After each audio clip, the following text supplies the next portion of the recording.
let's say on Friday at noon, spot the SPX spot is at 43.50, and the November 3rd, the Friday expiration 43.50 put has an OI of 1,000, and then suddenly we see something in Wall D where we see 43 45, put maybe 500 contract or something, volume increasing.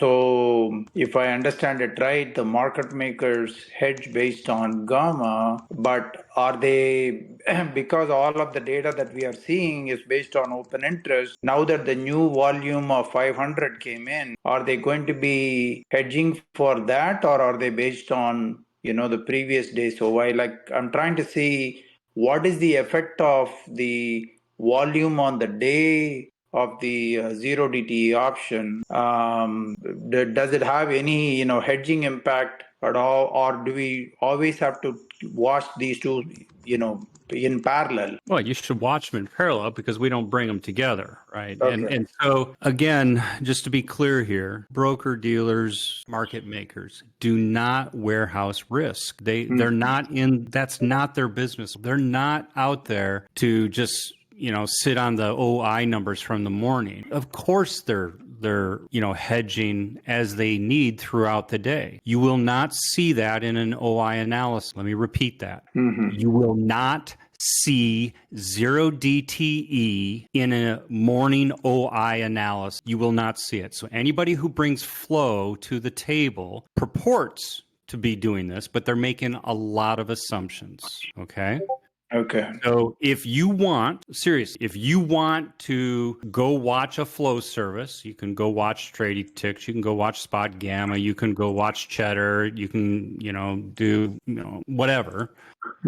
They will point you in the right direction. But if you pull out your magnifying glass and look at the x-axis or look at the y-axis, there's a lot of errors there. And the reason there's errors because they're assigning ask, above ask, bid, below bid, and making assumptions on whether something was bought or sold. And that is incorrect.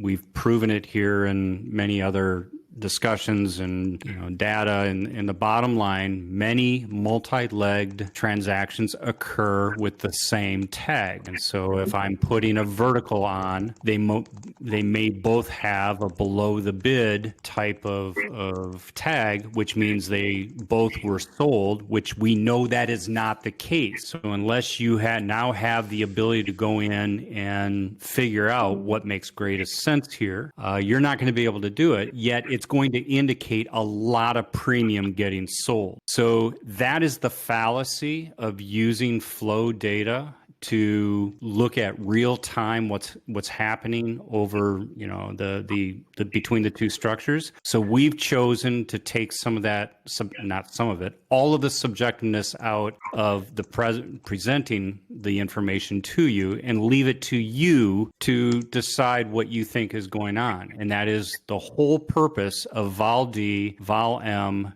and Vol U. That is where the action is happening that day. You have no idea if things are being bought or sold. Volume only goes up for the day. It does not go down. So when you sell something on the market, you never see the OI decrement or the volume decrement when they sell those transactions. It doesn't work that way. It goes one direction. Positive. So the only thing you can infer is that these areas are active. And if they're active, I should pay attention. What you do with that information is entirely up to you and your knowledge of the structure and your knowledge of what we're seeing in terms of the CT. So you can bring the CT together. You can bring the Vol U, Vol D, Vol M together. You can bring price action together. And I can almost guarantee you if prices are moving up, we're buying. If prices are moving down, we're selling. And you can figure out what side of the equation the dealers are on, for whatever that's happening. The slope of the Vol M commands or of the Vol M strikes,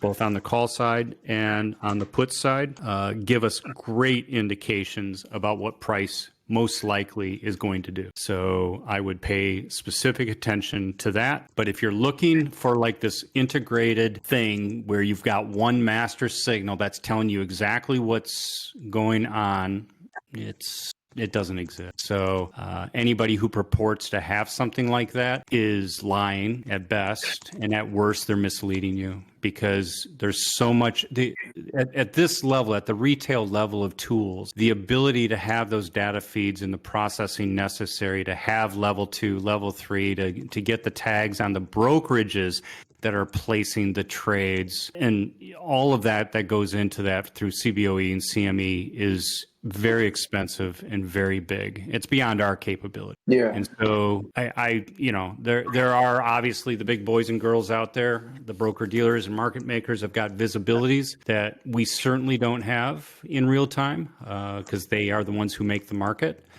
But I think for our purposes, and just final thought here, I think for our purposes, we're right far more than we're wrong.